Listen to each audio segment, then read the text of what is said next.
The National Student Financial Aid Scheme says it's not breaking any law by defunding dishonest students.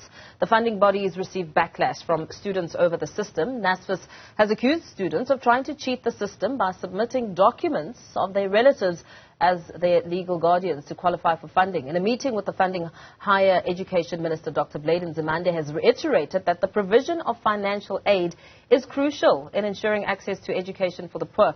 For more on this, we're joined by South African Union of Student Secretary General Lukhanyo Daweti. Very good morning to you, Lukhanyo. Thank you so much for your time. What is your reaction? I mean, Minister Nzimande meeting with the NSFAS board, re-emphasizing his support for the implementation of the student-centered model, saying it reduces the many role players in the payment of allowances to students. Do you feel that the minister has exercised his duty to take your concerns as students to heart? No, thank you very much, Paul. Good morning to you and your viewers at home. Firstly, I think let's start with the NSFAS issue around the issue of the defunding. In the manner in which it was applied, for instance, how they communicated to students. We took a serious exception as a union because how they applied it in terms of defunding the student, it was never a well-thought process because as much as students falsified the information, but to just defund without informing them prior that, look, according to the system and according to our evaluation, the information that you have given us is not in line with what you're supposed to be submitting. So at least now we've managed to fight that battle, and then students who believe that they were defunded wrongly, they have been given an opportunity to reapply or to say to appeal their cases. On the issue of the student-centered model, this is a broader issue, Paul. You would remember that universities previously, they would receive funds from the National Student Financial Aid to disperse to students. Some universities did not have capacity to do that. They would appoint some service providers, such as Fundi, Telemali, Cellbacks. But in the conference that we had, I think that was 2019, we had identified that there were some institutions that they were abusing the system for some reason that is beneficial to them or to some certain university officials. Because you'd find out that within the system, there are ghost student accommodation that are not existing. There are ghost students within the system that are not existing.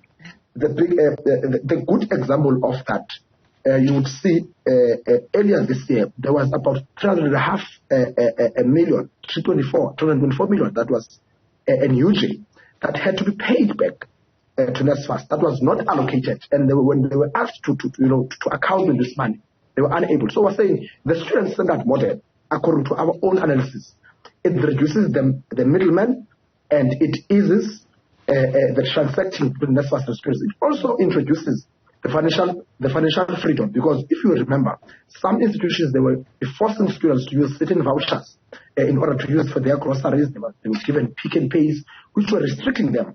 But now to give them their allowance directly, it means you are introducing some sort of a financial freedom for them to transact wherever they want to transact in the country. Let's perhaps expand a bit on what you're touching on there, institutions abusing the system. We know that the ministers argued that, in the midst of all the criticism, that the partners were appointed through a fair and compliant procurement process with a bid.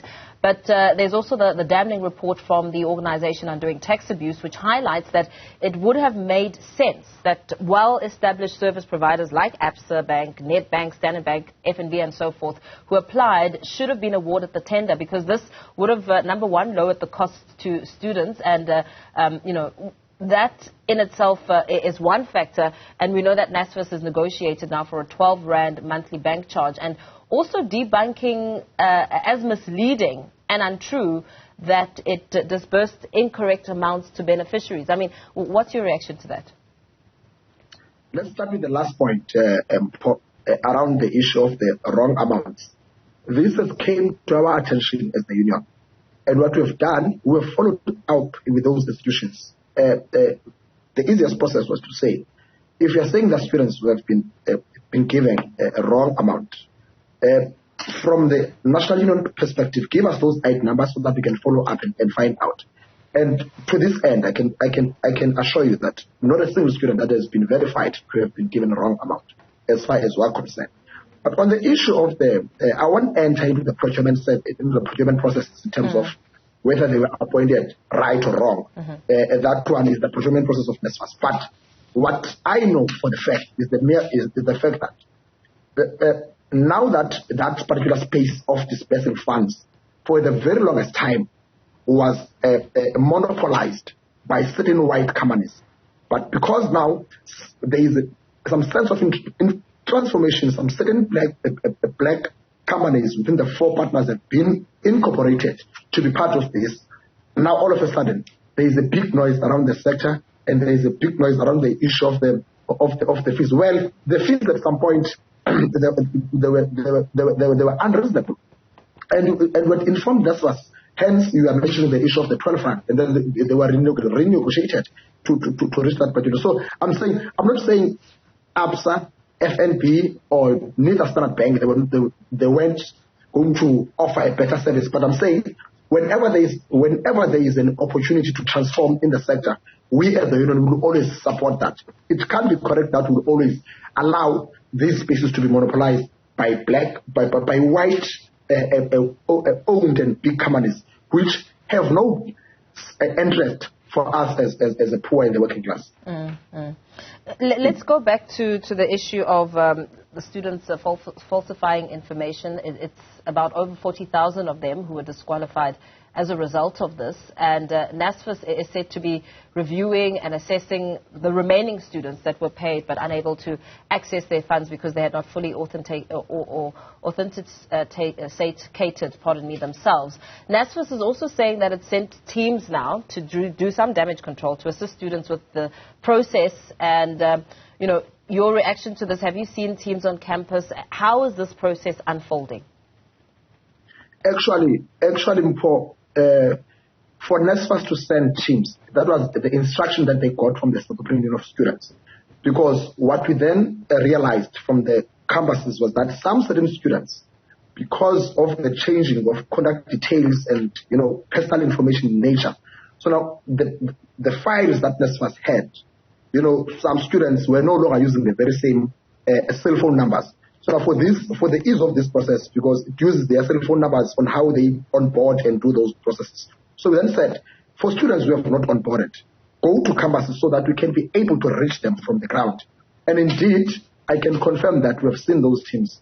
But I must say, and it is unfortunate that some certain institutions are still, withholding their information, making this particular process very difficult for it to work because of the change of power. Because now remember, now the funds are no longer going to their bank accounts.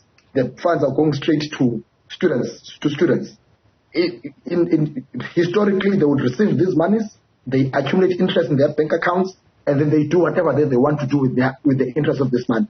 But now, because of this shift, hence there is this resistance that we are seeing from the institutions. So we're hoping that before the end of this particular month, all students who are supposed to be onboarded are part of the system and they are receiving their monies as they're supposed to be.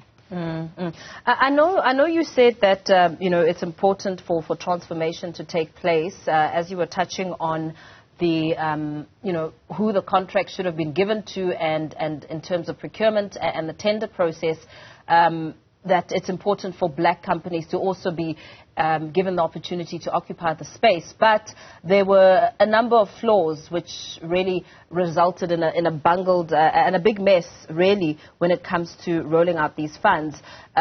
Insofar as the outer report is concerned, they are saying that Minister Nzimande needs to take greater action and by instructing the NSFAS board to temporarily put aside the contracts until such a time that the SIU and the Public Protector investigations are completed. What are your thoughts around that space? I mean, it's all very well to have transformation take place, but there's also processes that need to be ticked. I mean, there are components that make up the bigger picture. I think, firstly, I must say it without any fear of any contradiction that as the South African Union of Students, we would not support any delays in terms of dispersing funds to students. We will not support any flaws that seeks to affect particularly the poor and the marginalized. But my only problem with the organization that is driving all this campaign, which is OUTA, which is by its nature is the neoliberal organization that has no interest of the black students or black child in particular. Because if you look at OUTA in itself, is a group of white males who are coming from Stellenbosch, whom have no interest in terms of what is happening in the sector, in terms of transforming the sector, but all that they are interested in is the profit maximization. So now the fact that there is the power shift, they are concerned. So I'm saying I don't want to dispel what OUTA is saying, but at the center of OUTA's interest, we know very well that for them is access, and they must be able to make profits. Nothing that has to do with the interest of the poor and the black child. So yeah, just before we wrap things up, what's happening at the moment? What is the way forward, and the general sentiment of students on the basis of this outcome? Yeah, at the moment, I must say the new system that has been introduced is continuing, but of course, because of some external influences in some institutions, there is still some resistance. But we are appealing to not only one institution, to all the institutions, to say that this particular change, it might provide greater opportunities for us, not only for us as students, but for the sector at large. So we are appealing to the broader higher education sector to say, let's allow this particular new change to unfold so that we can see the greater opportunities that are there for our students. Because what is important, Paul, and what we must also note is that a change in its nature, it's not something that is easily welcomed, but a change, it has steps that it has to follow. You must take in educational programs. You must teach people to understand the importance of this particular change. So I think also from the side of NSFAS, they have to run those campaigns to say that this particular change, these are the benefits that it brings to the sector. These are the benefits that it brings for the students. These are the benefits that will be reaped by the society at large. So I think those particular processes need to take place so that we can be able to see this on the same perspective, but without just criticizing it, without really seeing where it's taking us. Very well. Thank you so much. Let's perhaps leave it there for now. Lukhanyo Daweti, Secretary General of SAUS, reacting there to some of the outcomes around the NSFAS debacle, as well as the Minister of Higher Education, Dr. Blade Nzimande.